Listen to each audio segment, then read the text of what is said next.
सुमन रसोई में लिट्टी चोखा बनाने लगी। तभी उसकी सास सुमित्रा ने उसे आवाज लगाई, सुमन, आज क्या बना रही हो खाने में? तुम्हें पता है मौसी जी आने वाली हैं। माँ जी, मैं लिट्टी चोखा बना रही हूँ और खूब बढ़िया मसालेदार चटपटा। फिर लिट्टी चोखा? अरे कुछ और भी बना लिया करो। जब भी कोई मेहमान आता है तू अपना बिहारी लिट्टी चोखा लेकर बैठ जाती है। कभी राजमा चावल, छोले चावल, कढ़ी चावल या सब्जी बना लिया कर। माँ जी, लिट्टी चोखा बिहार की शान है और मैं हूँ बिहारी बहू, तो मैं तो अपने बिहार का प्रसिद्ध भोजन लिट्टी चोखा ही बनाऊंगी ना। अब घर में सबको पता होना चाहिए कि घर में एक बिहारी बहू रह रही है। अब मैं राजमा चावल, छोले चावल बनाकर ले आऊं और अपना लिट्टी चोखा ना लाऊं तो फिर बात क्या बनी? तभी सुमित्रा की बहन आ जाती है। क्या बातें हो रही हैं सास बहू के बीच? माँ जी, मौसी जी आ गई। कुछ नहीं रेखा, अरे मैंने बहू से कहा था तुम्हारे लिए कुछ बढ़िया खाने की चीज बना ले, फिर से वही लिट्टी चोखा बना लिया। पिछले हफ्ते भी तो आई थी, तब भी तूने लिट्टी चोखा खाया था। आज फिर इसने वही बनाकर रख दिया। मौसी जी आप बैठो, पहले मैं आपके लिए गर्मा गर्म चाय बनाकर लाती हूँ।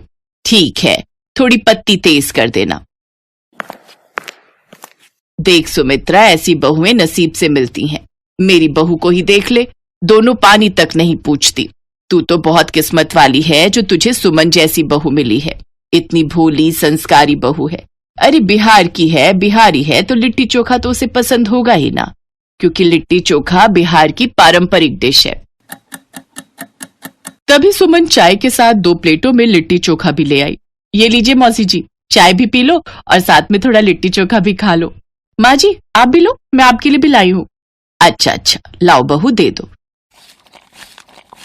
बहुत स्वाद बनाया है। अरे मैं तो जल्दी आ जाती पर। हाँ, तू तो 1 घंटा पहले आने वाली थी। तूने कहा फोन पर मैं निकल चुकी हूँ, फिर लेट कैसे हो गई? अरे मेरी वॉशिंग मशीन खराब हो गई थी, बार बार खराब हो जाती है। तुझे पता तो है सेमी ड्रायर वाली है, इसीलिए अब मैंने हार मानकर बहुत परेशान होकर फुली ऑटोमेटिक ले ली है। वो मशीन लेकर आ गया था भैया, फिर वो सारे फंक्शन समझा कर गया, वही समझने में समय लग गया। पर एक बात है, फुली ऑटोमेटिक मशीन का फायदा बहुत है। बस कपड़े डालो और सूख कर बाहर। एक काम कर, तू भी अब फुली ऑटोमेटिक वॉशिंग मशीन ही खरीदना। तेरा जन्मदिन भी तो आने वाला है, तू अपने जन्मदिन पर जीजा जी से वॉशिंग मशीन ही मांग ले। नहीं नहीं, अभी तू जानती है रेखा, घर में हाथ थोड़ा टाइट चल रहा है, अभी तो मुश्किल है, थोड़े समय बाद लूंगी। सुमन अपनी सास के उदास चेहरे को देख रही थी और उसने सोच लिया था कि वो कुछ भी करके अपनी सास के जन्मदिन पर वॉशिंग मशीन का तोहफा जरूर देगी, और सुमन को ये मौका मिल ही गया। सुमन जब बाजार गई तो उसकी एक सहेली मिल गई जो उसके कॉलेज में पढ़ती थी। क्या? ये तो क्या कह रही है रजनी? 1000 प्लेट लिट्टी चोखा बनाकर फुली ऑटोमेटिक वॉशिंग मशीन जीतने का मौका है। हाँ मैं सच कह रही हूँ, यहाँ पर एक बहुत बड़ी प्रतियोगिता आयोजित हो रही है, लिट्टी चोखा प्रतियोगिता। इसमें बहुत से लोग हिस्सा ले रहे हैं, पर मुझे तो तेरा पता था कि तू बहुत बढ़िया लिट्टी चोखा बनाती है, और वो भी जल्दी जल्दी, तो मुझे लगा मैं तुझे बता दूं। देख ले, प्रतियोगिता में हिस्सा ले ले, क्या पता तू फुली ऑटोमेटिक मशीन जीत जाए। यार तूने तो मेरे मन में एक उम्मीद जगा दी है। ठीक है, मैं इस प्रतियोगिता में हिस्सा ले लूंगी। मुझे माँ जी को इस जन्मदिन पर फुली ऑटोमेटिक मशीन लाकर ही देनी है, और इसके लिए मुझे ये प्रतियोगिता जीतनी होगी। सुमन ने लिट्टी चोखा प्रतियोगिता में हिस्सा ले लिया।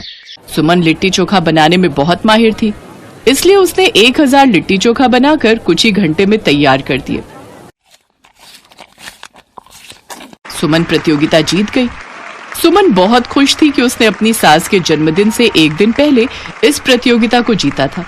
सुमन चुपचाप घर जाती है और किसी को कुछ नहीं बताती, पर सुमन के हाथ लिट्टी चोखा बनाने की वजह से बहुत सूज गए थे, जिस कारण उसके हाथों में दर्द हो रहा था। उसके सूजे हुए हाथ उसकी सास ने देख लिए। सुमन बहू, तेरे हाथों में इतनी सूजन कैसे है? क्या हुआ, कोई चोट लग गई है क्या? माँ जी बस वो ऐसे ही, पता नहीं क्यों सूज रहे हैं, अब शायद मौसम की वजह से। अरे दरवाजे की घंटी बज रही है। सुमन जानती थी कि वो वॉशिंग मशीन आ गई है जो उसने जीती थी। हाँ भैया, अंदर ही ले आओ। सुमन, ये क्या है बहू, कुछ मंगवाया है क्या? आंटी जी, ये वॉशिंग मशीन है। Washing machine? पर हमने तो कोई वॉशिंग मशीन ऑर्डर नहीं की।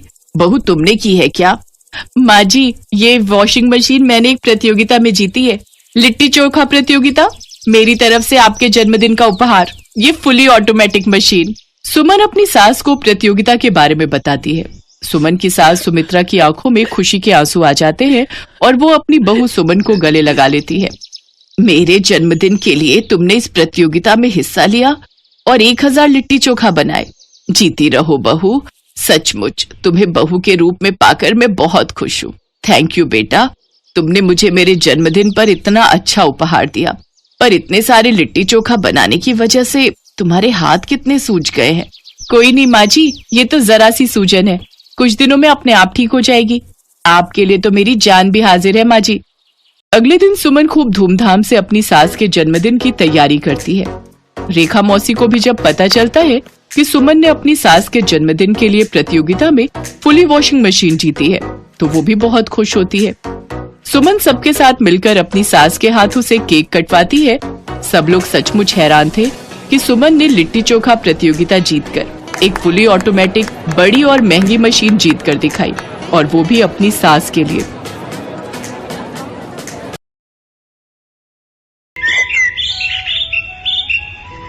गांव में पली बढ़ी रीना की शादी शहर में रहने वाले सुमित से हो जाती है। रीना अपने पति सुमित और सास सरला के साथ खुशी खुशी रहती है। गरीबी में पली बढ़ी रीना एक जुगाड़ू लड़की थी और हर काम में उसके जुगाड़ लगाने से उसकी सास बड़ी परेशान थी। एक दिन सरला अपनी बहू रीना से कहती है, रीना बहू देख, तो मैं बाजार गई थी तो ये तकिए के नए कवर लाई हूँ। वो क्या है ना, पुराने वाले फट गए थे।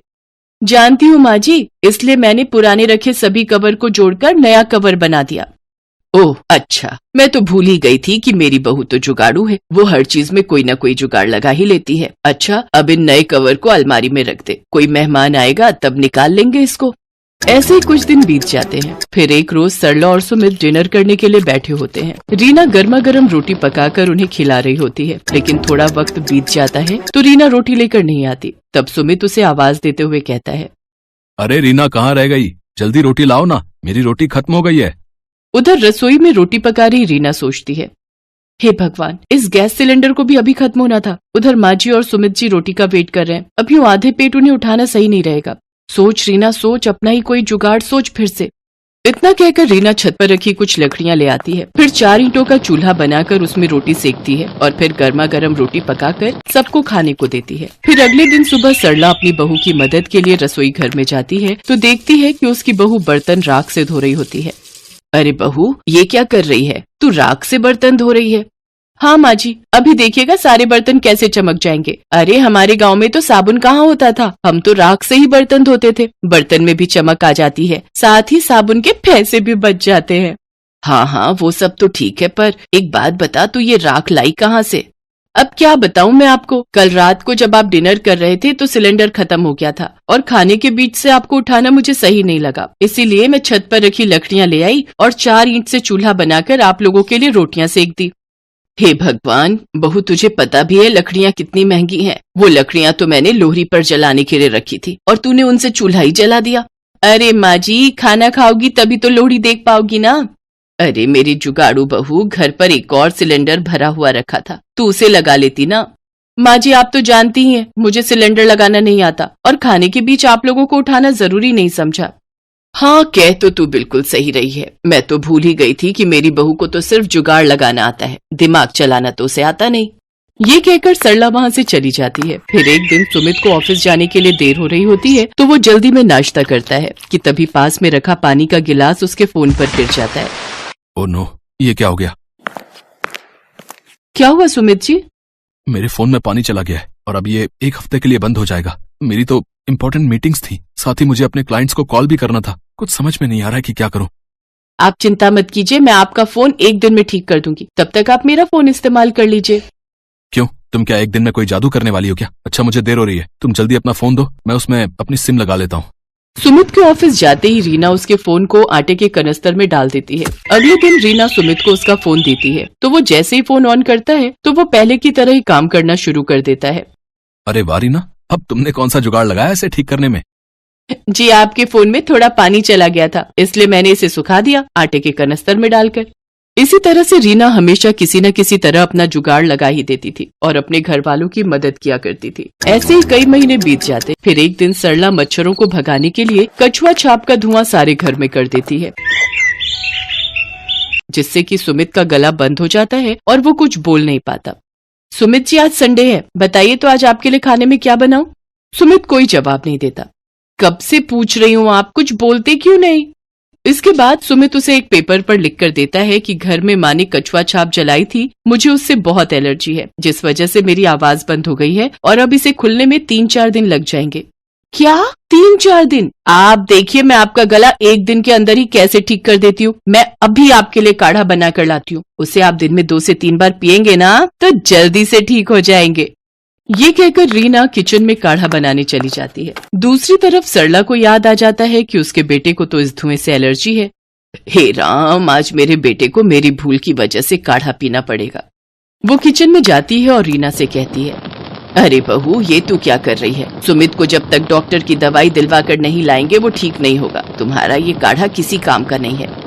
माँ जी, ये काढ़ा बहुत ही कमाल की चीज है, आप बस मुझे 1 दिन का वक्त दो। अगर 1 दिन में इनकी आवाज वापस नहीं आती तो फिर हम इन्हें डॉक्टर के पास ले जाएंगे। सरला के लाख समझाने के बावजूद भी रीना उसकी एक नहीं सुनती और अपने पति को दिन में 2-3 बार काढ़ा बनाकर पिलाती है। अगली सुबह जब सुमित सोकर उठता है तो उसकी आवाज वापस आ चुकी होती है। अरे वाह, क्या कमाल है रीना तुम्हारे जुगाड़ में। इतनी जल्दी तो मैं डॉक्टर की दवाई से भी ठीक नहीं हो पाता जितनी जल्दी इस काढ़े से हो गया। देखा माँ, तुमने रीना के जुगाड़ का कमाल। हाँ हाँ बेटा, तू सही कह रहा है, तेरी आवाज तो पहले की तरह ही ठीक हो गई। मानना पड़ेगा बहू के जुगाड़ को, ये इस बार भी काम आ ही गया। अब तो मुझे बहू के जुगाड़ पर पूरा भरोसा हो गया है, ये हमें हमेशा सही फल ही देता है। तो मान गए ना आप लोग मेरे जुगाड़ को कि ये कोई नुकसान नहीं देता और हमेशा सही वक्त पर काम आता है? हाँ हाँ मेरी जुगाड़ू बहू। ये कहते ही सभी जोर जोर से हंसने लगते हैं। Best buddies. Hello friends, thanks for watching this video. अगर आपको ये वीडियो पसंद आया है तो प्लीज लाइक, सब्सक्राइब, कमेंट्स करें इस वीडियो पर और हाँ, शेयर करना भी ना भूलें। और भी मजेदार वीडियो देखने के लिए नीचे दिए गए बेल आइकॉन को दबाएं। देखते रहिए बेस्ट बडीज।